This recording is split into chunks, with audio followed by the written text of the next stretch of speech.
Assalamualaikum warahmatullahi wabarakatuh. Waalaikumsalam warahmatullahi wabarakatuh. Bismillahirrahmanirrahim. Yang kami hormati Ibu Junindiah Chandrawati MPD sebagai tim penilai kinerja Kepala Sekolah Dinas Pendidikan Kabupaten Blitar. Yang kami hormati Bapak Ibu pendidik dan tenaga kependidikan UPT SD Negeri Bangli 2. Bapak Ibu, bagaimana kabarnya hari ini? Alhamdulillah sehat. Alhamdulillah. Bapak Ibu, pada hari ini kami akan mempresentasikan pengelolaan kinerja Kepala Sekolah pada semester 2 tahun ajaran 2024-2025. Bapak Ibu, mari kita lihat bersama-sama kondisi rapor pendidikan pada poster yang diunduh pada tanggal 11 Juni 2024. Yang pertama adalah kemampuan literasi murid. Itu pada pencapaian baik, karakter murid itu baik meskipun nilainya turun dari tahun 2023. Kondisi keamanan sekolah itu juga baik, kondisi kebinekaan sekolah itu baik, kualitas pembelajaran itu pada pencapaian sedang.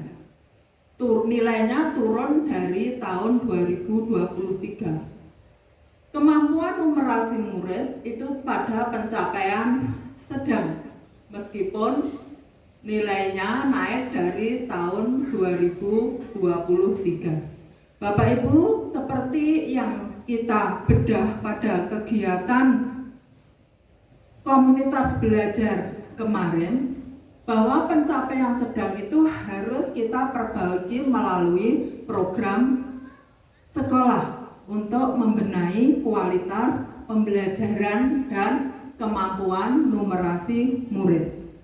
Sebelum kita melihat jadwal atau program benahi, mari kita bersama-sama melihat rapor pendidikan secara keseluruhan. Yang pertama adalah indikator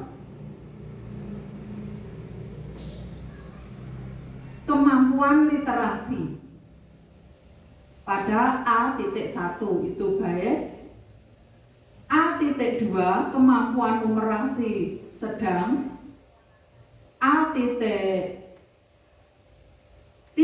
karakter itu baik, D.1 kualitas pembelajaran pada sedang. Kondisi atau pencapaian rapor pendidikan di UPT SD Negeri Bangli 2 menurut kesepakatan kita kemarin harus diapakan Bapak Ibu? Diperbaiki. Yang masih sedang harus diperbaiki sesuai kesepakatan pada komunitas belajar kita kemarin. Berikutnya kita melihat jadwal komunitas belajar Semanggi. Apa Bapak Ibu? Semanggi kemarin semangat untuk berbagi. Ya, yang pertama yang sudah kita lakukan pada tanggal 6 Agustus 2024, peningkatan kemampuan numerasi pada domain aljabar dan geometri untuk guru SD. Berarti kemampuan kita sebagai guru itu juga harus ditingkatkan, tidak hanya pada murid. Itu sudah kita laksanakan. Yang kedua, aktivasi kognitif dalam pembelajaran numerasi, strategi dan implementasi. Kita laksanakan pada tanggal 3 Agustus. Menguasai metode pembelajaran numerasi efektif untuk guru SD sudah kita laksanakan pada tanggal 19 Agustus. Mari Bapak Ibu kita ingat kesepakatan yang kita dapatkan pada kegiatan komunitas belajar yang sudah kita lalui, bahwa kita meningkatkan kemampuan numerasi dan geometri Kepala Satuan Pendidikan dan Guru. Yang pertama, kemarin ternyata hasil kegiatan komunitas belajar baik intern sekolah maupun daring di PNM, numerasi itu apa sama dengan matematika Bapak Ibu? Ya, numerasi tidak sama dengan matematika. Kalau tidak sama, siapa yang bertanggung jawab dengan numerasi itu Bapak Ibu? Semua. Iya, semua Bapak Ibu guru, baik itu apa? Guru mapel maupun guru kelas. Bisakah numerasi diterapkan pada pelajaran bahasa Indonesia Bapak Ibu? Bisa. Iya, kemarin kesepakatan kita numerasi tidak sama dengan matematika. Numerasi ada pada semua mata pelajaran. Numerasi bisa dilaksanakan oleh semua Bapak Ibu guru. Baiklah Bapak Ibu, untuk materi kegiatan komunitas belajar Semanggi pada hari ini adalah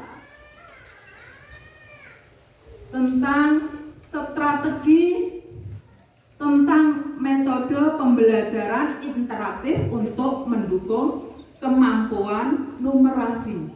Ya, fokusnya pada strategi tentang metode pembelajaran interaktif untuk meningkatkan kualitas pembelajaran. Materi ini kira-kira sesuai dengan tugas dan fungsi penjenengan sebagai guru apa tidak Bapak Ibu? Iya, sesuai. Apakah Bapak Ibu senang kiranya nanti kita saling sharing, saling menemukan, saling merefleksi untuk materi yang kita bahas? Ya, tentu saja senang. Ibarat orang mempunyai keluhan, hari ini nanti kita mencari obatnya bersama-sama. Nah, kalau begitu Bapak Ibu, marilah kita mulai refleksi kegiatan belajar mengajar yang kita lakukan, mulai dari guru kelas sampai guru mapel, dari kekuatan atau kelemahan yang panjenengan rasakan. Monggo jenengan sampaikan sesuai dengan kondisi objektif, jangan ada perasaan yang kurang berkenan. Ya, dalam forum ini kita diibaratkan punya keluhan. Di forum inilah kita juga mencari obatnya atau solusi. Monggo Bapak Ibu, kiranya bisa dimulai dari kelas berapa? Monggo. Ya, monggo Bu Hani dari guru kelas 3.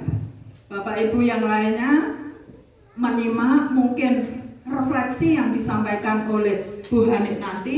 Penjenengan sendiri juga pernah mengalami seperti apa yang dialami oleh Bu Hani. Monggo Bu. Terima kasih atas waktunya Bu Tati.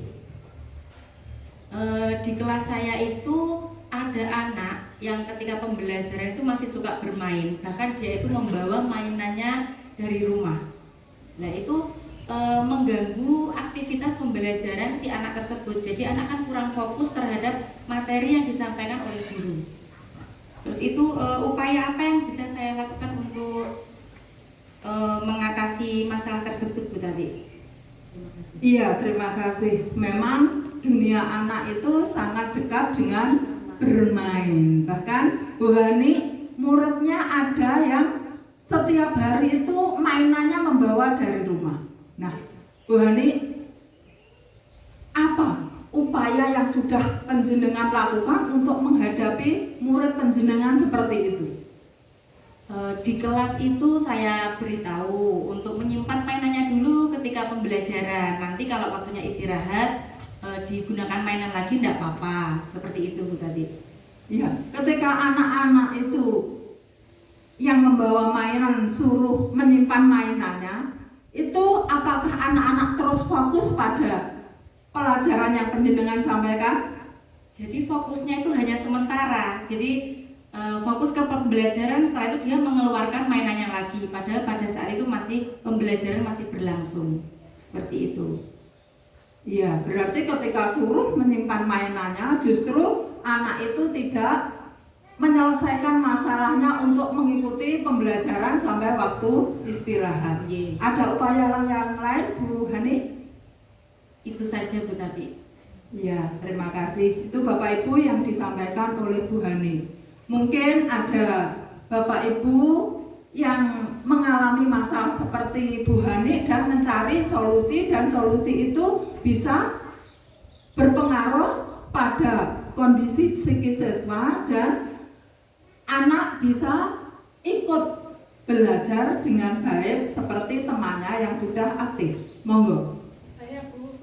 Ya, monggo Bu Darmi dari kelas 1. Ya. Kelas 1 saya punya pengalaman yang sama dengan yang dialami Bu Hani di kelas 3. Di situ namanya Alpa, anaknya suka membawa mainan mobil-mobilan, robot-robotan setiap hari di kelas. Dia juga tidak fokus mengikuti pembelajaran yang disampaikan gurunya. Strategi saya yang saya tempuh adalah melakukan pendekatan individual. Saya pegang mainannya, anaknya senyum-senyum, senang gitu. Gurunya perhatian sama mainannya.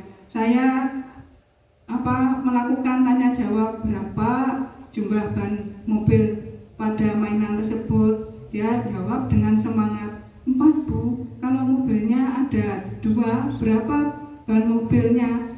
4 ditambah 4. Dia manut teori yang saya berikan kemarin. Hitung di mulut, lanjut di jari, 4 disimpan di mulut, hitung di jari, baru 4, 5, 6, 7, 8. Anaknya semangat sekali. Karena saya pegang mainan, anak jadi fokus memperhatikan penjelasan guru dan menjawab pertanyaan guru dengan semangat. Akhirnya saya menjadi tahu dengan mengikuti kemauan anak akan semangat mengikuti pembelajaran. Demikian Bu. Iya, luar biasa, diberi aplaus Bapak Ibu. Ya, terima kasih Bu Darmi. Mungkin ada Bapak Ibu guru yang memberi tambahan? Sudah sesuai Bu. Iya, sudah sesuai. Ternyata Bu Darmi, guru kelas 1 juga mempunyai pengalaman Bu Hani. Jadi, anak-anak yang pertama upaya Bu Hani mainannya disimpan. Ternyata itu mengganggu kebahagiaan anak, ya. Jadi anak kecewa, murung, sehingga dia ikut pembelajarannya Bu Hani itu karena takut. Padahal kurikulum merdeka pembelajaran harus kontekstual, bermakna dan bahagia. Terus dari Bu Darmi, upaya Bu Darmi, ternyata mainan itu bisa dijadikan media pembelajaran. Misalnya ketika pas pelajaran matematika, anak yang membawa mobil-mobilan 2 itu Bu Darmi pinjam. Anak-anak saya pinjam mainannya. Ternyata ketika mainan itu dipinjam oleh Bu Darmi, dipegang gurunya, anak-anak bahagia, merasa didukung, ya, merasa didukung dan tidak disalahkan. Di situ Bu Darmi menunjukkan mainannya dengan pendekatan individual tadi. Anak-anak disuruh yang membawa mainan tadi, hitunglah jumlah ban atau roda mobil ini. Terus pintunya berapa? Terus mobil ini tempat duduknya berapa? Begitu ya Bu Darmi. Ternyata anak-anak bahagia. Dengan bahagia, anak-anak semacam terhipnotis. Sehingga dengan sendirinya anak itu menurut dengan apa yang dilakukan oleh gurunya. Jadi intinya anak disuruh dikondisikan untuk bahagia dulu. Begitu Bu Darmi? Iya, terima kasih. Bapak Ibu, mungkin yang lain juga pernah mengalami hal seperti itu? Iya. Jadi mainan anak-anak itu istilahnya tidak dirampas, diminta, disimpan guru, tapi dijadikan media pembelajaran. Begitu Bu Hani? Ya, jadi difahami dulu ya. Anak-anak itu harus difahami maunya seperti apa. Ternyata ketika pendekatan individual, anak itu maunya belajar sambil bermain. Begitu ya Bu Darwi. Terima kasih. Ya Bapak Ibu, ada lagi kelas yang lain untuk merefleksikan kegiatan pembelajaran yang telah lalu. Monggo. Ya, Bu Yuli dari kelas 4. Terima kasih Bu Tati untuk waktunya. Untuk yang di kelas 4 ini karena baru saja masuk ya. Saya itu dapat murid yang sekarang ini memang berbeda Bu Tati dari yang dulu. Yang sekarang saya punya murid yang sangat cepat dalam penerimaan pembelajaran, tapi juga ada yang sangat lambat.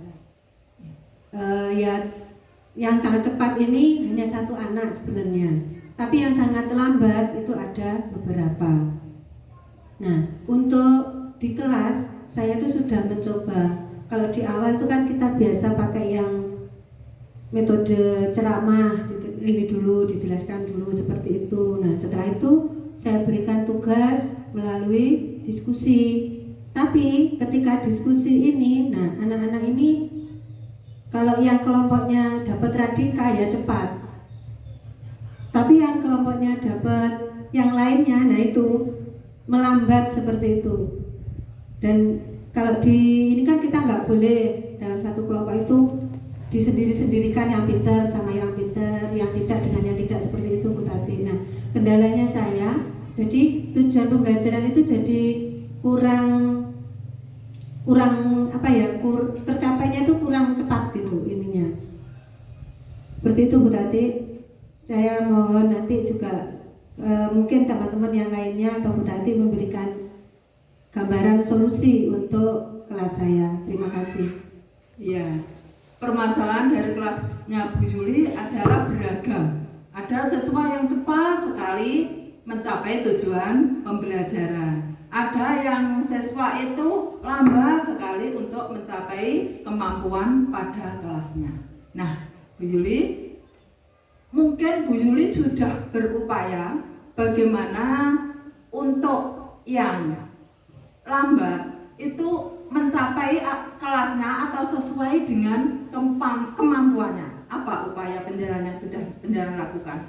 Untuk upaya yang saya lakukan, kalau untuk yang radikal, kalau secara klasikal itu sering saya berikan pengayaan dulu. Jadi ketika dia sudah mengerjakan, sudah selesai, sudah betul semua itu sudah kadang dia minta membaca sendiri seperti itu.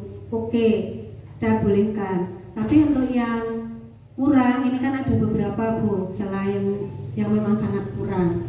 Itu akhirnya temannya yang lain itu kan seperti enggak kebagian perhatian seperti itu loh Bu.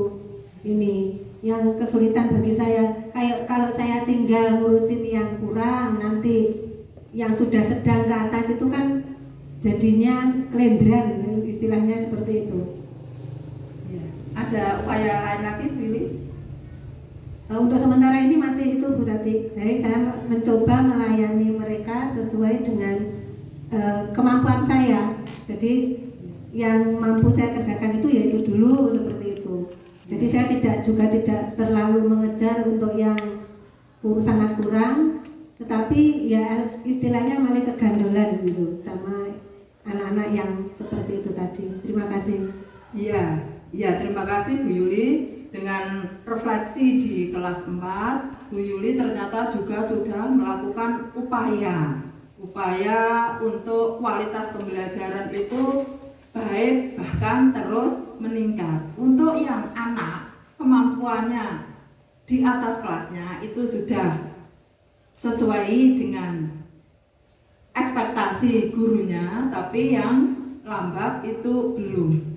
Monggo, mungkin Bapak Ibu punya pengalaman untuk disampaikan di forum ini untuk memperbaiki kualitas pembelajaran di kelasnya Bu Yuli. Monggo. Ya, monggo Bu Rulan dari guru mapel, guru agama. Terima kasih Bu Tati. Dari yang disampaikan Bu Yuli tadi, kasus yang ada refleksi yang ada di kelas 4, yaitu berarti itu tentang keberagaman kemampuan yang ada di kelas 4 ya Bu. Ya, di situ menurut saya itu yang bisa kita lakukan untuk menghadapi keberagaman yang ada, tingkat kemampuan yang ada di kelas itu yang pertama yaitu kita melakukan asesmen awal. Jadi untuk mengetahui kebutuhan anak itu apa, minat, bakat, serta profil dari siswa tersebut, siswa di kelas tersebut. Setelah itu yang kedua tentunya kita harus memberikan pembelajaran yang berdiferensiasi, yaitu pembelajaran yang mengakomodasi semua keragaman dari siswa-siswa yang ada di kelas tersebut, dari bakat, minat, dan kemampuan masing-masing serta profil siswa tersebut. Nah, ini kita lakukan dari mulai awal sampai dengan materi, sampai dengan asesmen. Nah, ini sebagai contohnya ketika kita memberikan materi dan asesmen itu kita sesuaikan, di mana murid-murid yang mempunyai kemampuan yang tinggi itu kita berikan materi dan asesmen yang lebih menantang mereka, seperti itu. Untuk murid-murid yang masih di bawah atau punya kemampuan yang kurang itu kita berikan juga materi dan asesmen yang agak diturunkan begitu Bu. Dan bahkan bagi anak-anak yang membutuhkan bantuan lebih kita juga harus melayani mereka untuk memberikan bantuan yang lebih daripada yang lainnya, seperti itu Bu.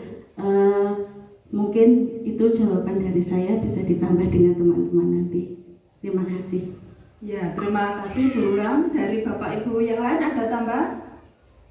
Ya, kalau tidak ada, itulah pengalaman Bu Rulam menghadapi kondisi kelas seperti yang dihadapi oleh Bu Juli saat ini, yaitu Bu Rulam mengimplementasikan pembelajaran berdiferensiasi. Artinya, dimulai dari asesmen awal untuk memetakan kemampuan awal siswa.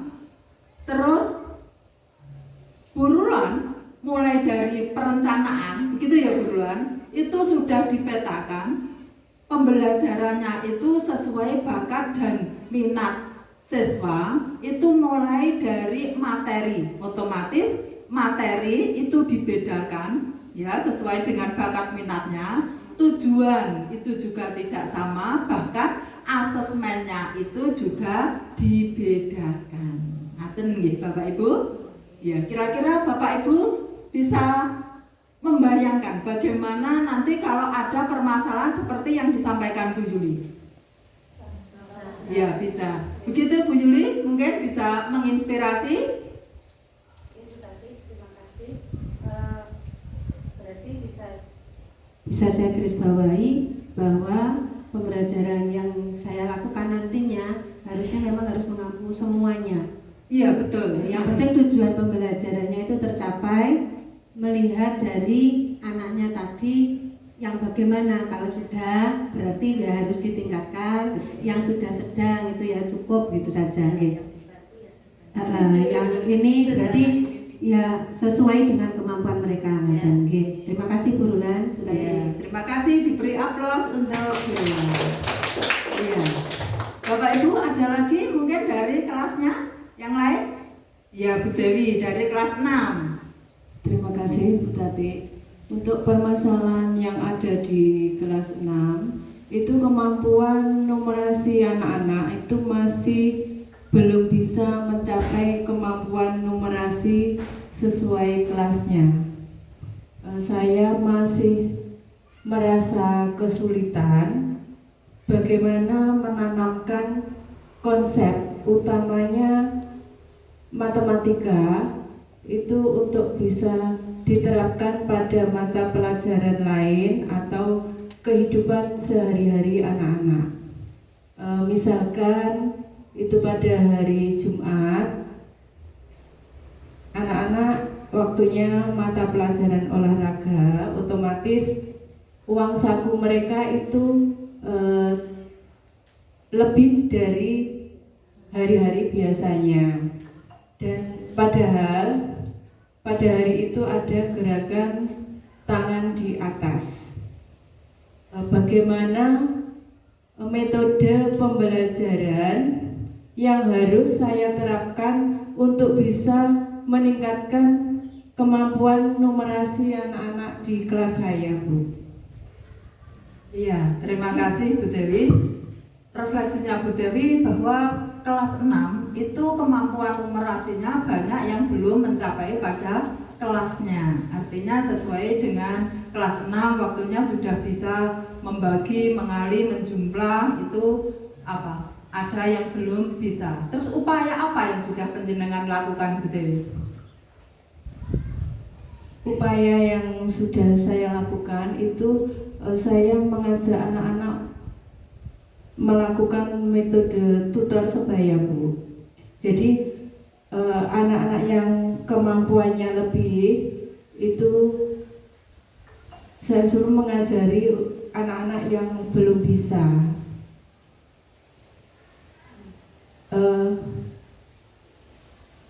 Selain itu saya melakukan pendekatan individu untuk anak-anak yang kemampuannya masih kurang tersebut, Bu. Jadi saya buatkan soal sendiri yang sekiranya nominalnya itu lebih kecil atau lebih sederhana agar mereka itu bisa lebih mudah untuk memahami.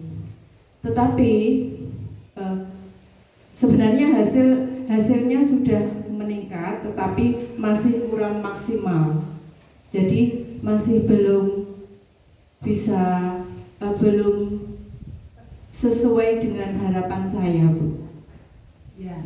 Terima kasih. Apakah upaya yang panjenengan lakukan itu berarti belum mencapai target yang jenengan targetkan di kelas 6 begitu, Bu Dewi? Iya, belum. Targetnya belum bisa. Iya. Iya, yang pertama tadi melalui tutor sebaya, yang kedua melalui remedial, begitu ya Bu Dewi. Tetapi upaya yang dilakukan Bu Dewi ternyata juga belum bisa menjawab semua permasalahan yang ada di kelas 6. Mungkin dari Bapak Ibu ada pengalaman seperti yang dialami Bu Dewi? Ya, terima kasih Bu Yuli. Jadi istilahnya jaring ya Bu Dewi. Gini, mungkin kita jangan terlalu jauh dulu. Kita ini lebih ke anak. Jadi mungkin kita akan bisa lebih menanyakan ke anak, sangumu berapa? Karena itu hari Jumat ada kegiatan apa? Terus di hari Jumat ada olahraga, berarti sangu itu harus saya bagi-bagi menjadi untuk jajan, untuk Jumat amal, untuk mungkin pengen menabung. Nah seperti itu. Jadi kita tidak perlu terlalu jauh dulu.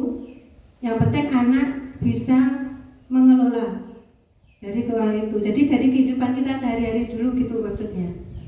Nah, terima kasih. Terima kasih Bu Dewi. Terima kasih Bu Yuli ya. Jadi pengalaman Bu Yuli itu apa? Dilakukan yang sederhana dulu, yaitu mengaitkan dengan kehidupan anak. Misalnya sangu 5.000, ditanya nanti untuk beli jajan berapa. Jadi itu sama dengan apa? Pembelajaran kontekstual, materinya dikaitkan dengan kehidupan anak sehari-hari. Dan anak juga dibuat bahagia, ya. Dibuat bahagia, jangan merasa takut nanti kalau langsung didekati soal itu kan mungkin anak pun, ya. Nah, tapi kalau didekati, diajak ngomong itu mungkin apa? Anak-anak lebih santai dan bisa mengikuti apa yang diinginkan oleh Bapak Ibu guru. Bagaimana Bu Dewi bisa diterapkan kiranya nanti di kelas 6? Ya, terima kasih Bapak Ibu. Kelas lain mungkin mau ada permasalahan yang ingin disampaikan, refleksinya, kegiatan pembelajaran di kelasnya. Pada dasarnya sudah sama Bu dengan refleksi teman-teman yang lain. Oh iya, Pak Elvan juga sama? Kalau permasalahan sama. Kalau permasalahan sama. Dari pengalaman-pengalaman teman-teman permasalahan atau upaya mengatasi permasalahan itu juga bisa diterapkan mudah-mudahan di kelas Bapak Ibu dan meningkat kualitas pembelajaran. Itu Bapak Ibu kegiatan Kombel pada hari ini. Kita sebagai guru siap mengajar juga harus siap belajar. Sepakat Bapak Ibu? Sepakat. Alhamdulillah, kita akhiri dengan bacaan Alhamdulillah bersama-sama. Alhamdulillahirabbil alamin. Assalamualaikum warahmatullahi wabarakatuh. Waalaikumsalam